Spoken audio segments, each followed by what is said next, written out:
വായുവിനെ സ്പർശിക്കാൻ സാധിക്കും, വായുവിനെ നമുക്ക് ചികിത്സയ്ക്കായിട്ട് ഉപയോഗിക്കാനും സാധിക്കും. വായു പ്രാണ എങ്ങനെയാണത്? നമ്മുടെ കൈകൾ കൊണ്ടാണ് ഊർജ്ജ ചികിത്സയിൽ സ്കാനിങ് എന്ന് പറയുന്ന ഒരു ടെക്നിക്ക് ചെയ്യുന്നത്. അപ്പോൾ ഈ സ്കാനിങ് എന്താണ്, എങ്ങനെയാണ് സ്കാനിങ് ചെയ്യുന്നത്? നമ്മുടെ കൈകൾ കൂട്ടി തിരുമുക ആദ്യം. എന്നിട്ട് കൈയുടെ വലത് കൈ കൊണ്ട് ഇടത് കൈയുടെ മധ്യഭാഗത്ത് ഇങ്ങനെ തൊടുക, ഇടത് കൈയുടെ തള്ളവിരൽ കൊണ്ട് വലത് കൈയുടെ മധ്യഭാഗത്ത് തൊടുക. ഇങ്ങനെ കൈകൾ ഇങ്ങനെ പരസ്പരം ഒന്ന് സ്പർശിക്കും. വീണ്ടും ഒന്നുകൂടി ഒന്ന് കൂട്ടി തിരുമുക. നമ്മുടെ ശ്രദ്ധ മുഴുവനും ഇവിടെ ആയിരിക്കണം, നമ്മുടെ കൈയുടെ മധ്യഭാഗത്തായിരിക്കണം നമ്മുടെ ശ്രദ്ധ. റിലാക്സ് ആയി ഇരുന്നുകൊണ്ട് നമ്മൾ എന്ത് ചെയ്യുക, ഈ കൈകൾ ഇങ്ങനെ അകത്തുകയും അടുപ്പിക്കുകയും ചെയ്യുക. ഇങ്ങനെ കൈകൾ ഇങ്ങനെ അകത്തുകയും അടുപ്പിക്കുകയും ചെയ്തുകൊണ്ടേയിരിക്കുക.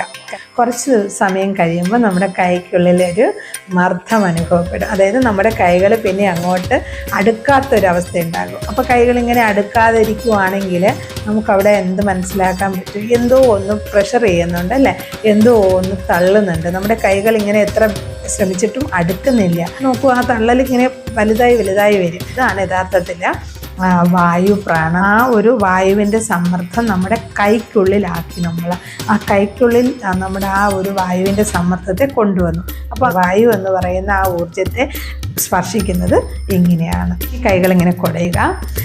ഇനി ഈ വായു പ്രാണ എങ്ങനെയാണ് ചികിത്സയ്ക്കായിട്ട് ഉപയോഗിക്കുന്നത് അത് അടുത്ത വീഡിയോ ചെയ്യുക.